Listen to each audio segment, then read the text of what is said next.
10 चाय पिलवा जा, आगे 10 चाय की सेवा कर जाओ, संत सेवा।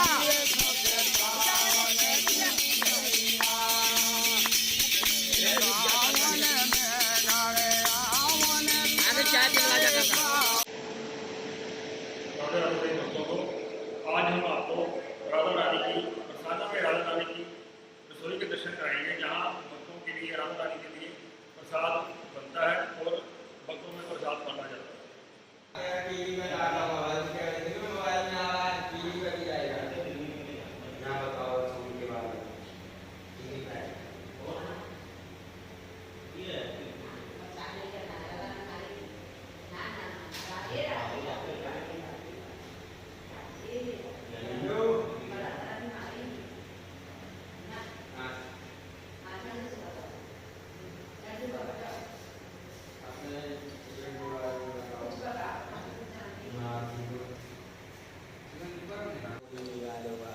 सलमा है कोई भैया बानी है। अच्छा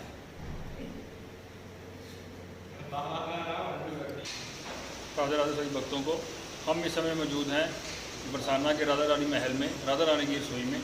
आइए श्रीकांत गोस्वामी से जानते हैं कि यहाँ पे कितने तरह के जो प्रसाद हैं जो ठाकुर जी और राधा रानी को लगाए जाते हैं और कब कब कौन सा भोग लगाया जाता है और सुबह कितने बजे शुरू होते हैं। इसके बारे में हम पूरी जानकारी अपने दर्शकों को देंगे। तो बताएंगे कि किस तरह की गोस्वामी जी यहाँ पे भोग लगते हैं यहाँ पे और कब कब कौन सा प्रसाद मिलता है और सुबह कितने बजे शुरू हो जाते हैं। राधे राधे सभी को। हम आपको रसोई के बारे में बताएंगे।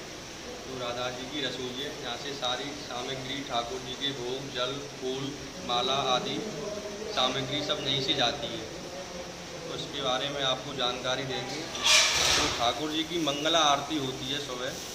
तो ठाकुर जी के लिए प्रसाद भी लगता है, जल भी लगता है, फूल आदि आते हैं बगीचा से। तो राधा रानी का जल आता है राधा बाग से, जो यहाँ से मंदिर के पीछे 1.5 किलोमीटर है, वहाँ से जल आता है। और ठाकुर जी के लिए तुलसा जल आती है, फूल आते हैं, गुलाब, इत्र आता है, दही दूध अभिषेक होता है। पहले ठाकुर जी का मंगला आरती के बाद ठाकुर जी माँ के बिहारी राधा रानी स्नान करते हैं। मंगला आरती के बाद स्नान होता है, फिर उसके बाद श्रृंगार आरती का लंबर आता है। ठाकुर जी का जब स्नान हो जाता है उसके बाद श्रृंगार आरती होती है। तो ठाकुर जी का श्रृंगार आरती पे भी यहीं से रसोई से प्रसाद जाता है। तो उसके बाद श्रृंगार आरती के बाद फिर आप आ जाओ, राजभोग आरती की तैयारी चलती है। तो राजभोग आरती की तैयारी, जैसे कि राजभोग आरती की तैयारी, प्रसाद जो लगता है ठाकुर जी के लिए वो कच्चा प्रसाद लगता है। तो कच्चा प्रसाद जैसे कि कच्चा भोजन, दाल है, चावल है, कढ़ी है, खीर है, फुलके, तो ये सभी चूल्हे पे बनता है, गैस पे नहीं बनता है। तो यहाँ जो प्रसाद ठाकुर जी का राजभोग प्रसाद जो बनता है वो स्वयं पुजारी अपने हाथों से बनाते हैं, कोई दूसरा बंदा नहीं बना सकता।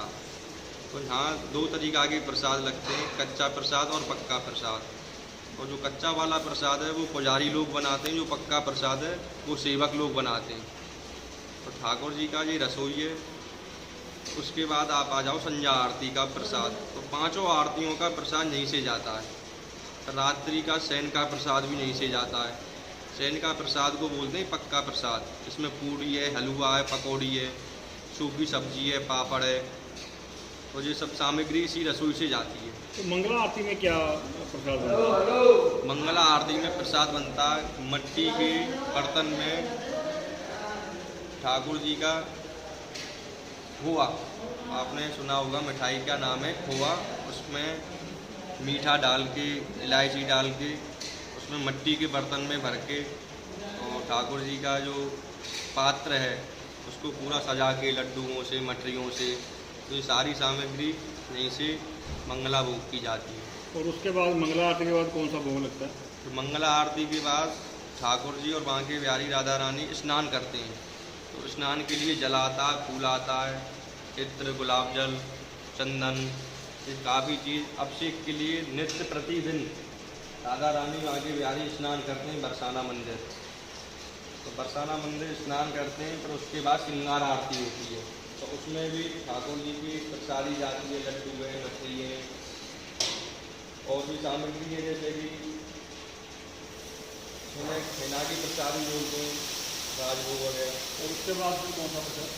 और उसके बाद राजभोग प्रसाद की तैयारी होती है। दोपहर को 2 बजे आरती के बाद सभी को भक्तजनों को मिलता है। इसमें क्या क्या होता है राजभोग में?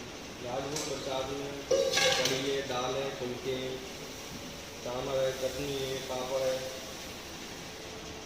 और उसके बाद राजभोग के बाद जो शाम को मंदिर खुलता है 6 आरती इसके बाद दोपहर इसकी आरती के बाद संध्या आरती पे ठाकुर जी के लिए पकौड़ी भोग जाती है, रबड़ी जाती है, मठरी जाती है, लड्डू जाते हैं। और जो रात को बनता है प्रसाद उसके लिए रात्रि का जो सेम का प्रसाद होता है ठाकुर जी का, वो पकवान प्रसाद होता है। उसमें ठाकुर जी पूड़ी, हलवा, पकौड़ी और चटनी और पापड़। ये गोस्वामी ये बताइए कि ये जो रसोई है ये कितने वर्ष पुरानी रसोई है? इसमें पहले 200 वर्ष पहले इसी रसोई में दर्शन होते थे ठाकुर जी के। तो बाजू में मंदिर बना 100 वर्ष हो गया। बाजू में जो इस समय दर्शन राधा रानी दे रही हैं उसको 100 वर्ष हो गया है। जिस समय हम बैठे हैं इसको 200 वर्ष हो गया है। यहाँ भी पहले ठाकुर जी दर्शन देते थे, राधा कृष्ण दोनों। बाजू में सारी सेवा चलती थी।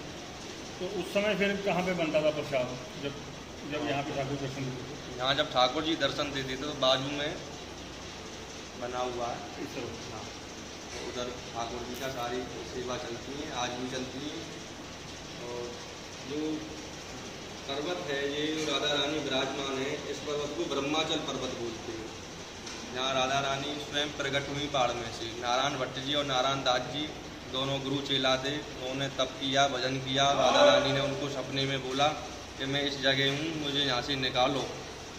फिर राधा रानी को उस जगह से निकाला, पर उनसे बातचीत होने लगी ठाकुर जी की, राधा रानी की। तो राधा रानी ने उनका वंश बढ़ाने की बात की।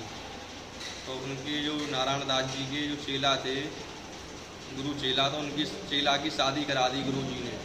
तो उन्हीं चेला की शादी करा के जो गोस्वामी परिवार सेवा करता है, जो सारा गोस्वामी परिवार है बरसाना का, नारायण भट्ट जी और नारायण दास जी की देन है। ये सारा गोस्वामी परिवार जो आज श्री जी की सेवा का लाभ बहुत कृपा पात्र बंदे को मिलती है, हर एक को नहीं मिलती। देखिए किस तरह गोस्वामी जी ने हमें राधा रानी ठाकुर जी की जो रसोई के बारे में और यहाँ पे बनने वाले प्रसाद के बारे में जानकारी दी। राधा रानी के महल से जुड़ी और भी जानकारी हम आपको देते रहेंगे। बरसाना धाम से विकी शर्मा की रिपोर्ट।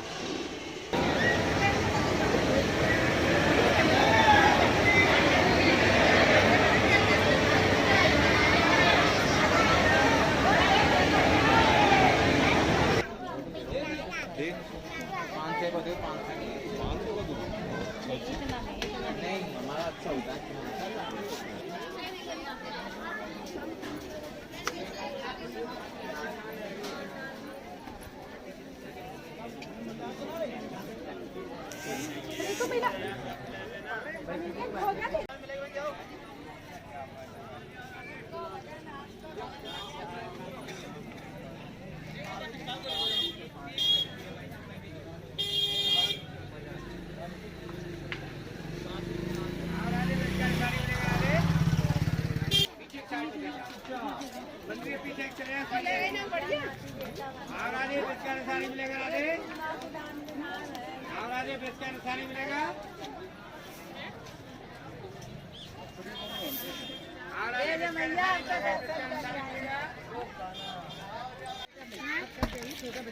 नहीं खाने का नहीं है। सीटी बजाओ, सीटी बजाओ, सीटी बजाओ,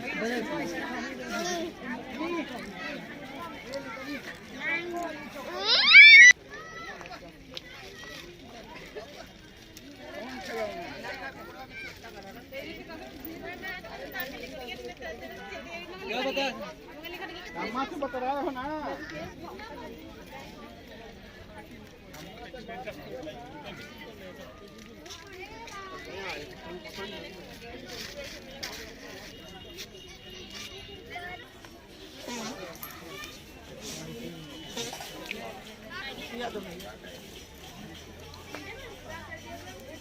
लगा लो, मेहंदी लगा लो। चलता है।